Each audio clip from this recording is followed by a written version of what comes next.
Hello guys, plate നിറച്ചെടുത്ത് വെച്ച് കഴിക്കുന്നത് നമ്മുടെ പിടിയും കോഴിയുമാണ്. അത്രയ്ക്ക് ഇഷ്ടമാണ് കേട്ടോ. അപ്പോൾ വീഡിയോ സ്കിപ്പ് ചെയ്യല്ലേ, ഫുൾ വീഡിയോയും കാണണം. പറ്റുമെങ്കിൽ ഒന്ന് ലൈക്കും സബ്സ്ക്രൈബും കൂടി ചെയ്യണം കേട്ടോ. അപ്പോൾ നിങ്ങൾക്കൊക്കെ അറിയായിരിക്കും എങ്ങനെയാണ് ഉണ്ടാക്കുന്നതെന്ന്. എങ്കിലും ഞാൻ എങ്ങനെയാണ് ഉണ്ടാക്കുന്നതെന്ന് കാണിച്ചു തരാം. ആദ്യം തന്നെ നമ്മുടെ അരിപ്പൊടി എടുക്കുക, വറുത്ത അരിപ്പൊടി. അതിലേക്ക് കുറച്ച് തേങ്ങ തിരുമ്മി ചേർത്ത് കൊടുത്ത് മിക്സ് ചെയ്ത് മാറ്റി വയ്ക്കാം. എന്നിട്ട് നമ്മൾ ഇതിലേക്ക് ഇത്രയും കൊച്ചുള്ളിയും വെളുത്തുള്ളിയും കുറച്ച് ജീരകവും കൂടി എടുക്കുക. എന്നിട്ടൊന്ന് ചതച്ചെടുക്കണം. ഈ ചതച്ച സാധനത്തിനെ വെള്ളത്തിലിട്ട് നന്നായിട്ട് തിളപ്പിക്കണം കേട്ടോ. നിങ്ങളുടെ നാട്ടിൽ പിടിയും കോഴിക്കും എന്താ പറയുന്നതെന്നൊന്ന് പറയണേ. ചിലയിടത്തൊക്കെ തിക്കിടി എന്ന് പറയുന്നത് ഞാൻ കേട്ടിട്ടുണ്ട്. ചില സ്ഥലങ്ങളിലൊക്കെ ഇതിനെ കോഴിക്കട്ടയെന്ന് തന്നെയും പറയാറുണ്ട് കേട്ടോ. നമ്മൾ പിടിയും കോഴിയും എന്ന് തന്നെയാണ് പറയുന്നത്. എൻ്റെ ഷുഹൈബിന് ഇത് ഭയങ്കര ഇഷ്ടമാണ്. ഞാൻ അവിടെ ഉള്ളപ്പോൾ എപ്പോഴും ഉണ്ടാക്കി കൊടുക്കുമായിരുന്നു.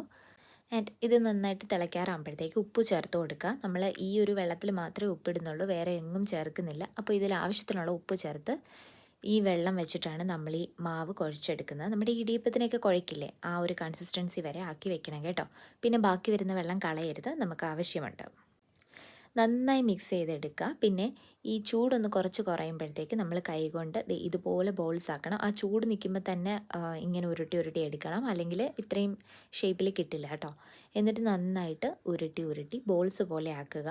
അപ്പോൾ കുഞ്ഞു മക്കൾക്കൊക്കെ ഒരുപാട് ഇഷ്ടപ്പെടും, പ്രത്യേകിച്ച് ഇത് ബോളിൻ്റെ ആ ഒരു രൂപത്തിൽ ഇരിക്കുന്നതുകൊണ്ട് കേട്ടോ.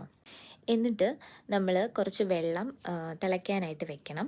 ആ വെള്ളത്തിലേക്ക് നമ്മൾ നേരത്തെ എടുത്തു വെച്ചിരുന്ന മറ്റേ ആ കൊച്ചുള്ളിയുടെ വെള്ളമില്ലേ, അതും കൂടെ ഒഴിച്ചു കൊടുക്കുക. എന്നിട്ട് നന്നായിട്ട് തിളച്ചതിന് ശേഷം മാത്രം ബോൾസ് ഇട്ട് കൊടുക്കുക, അല്ലെങ്കിൽ പൊട്ടിപ്പോകും കേട്ടോ.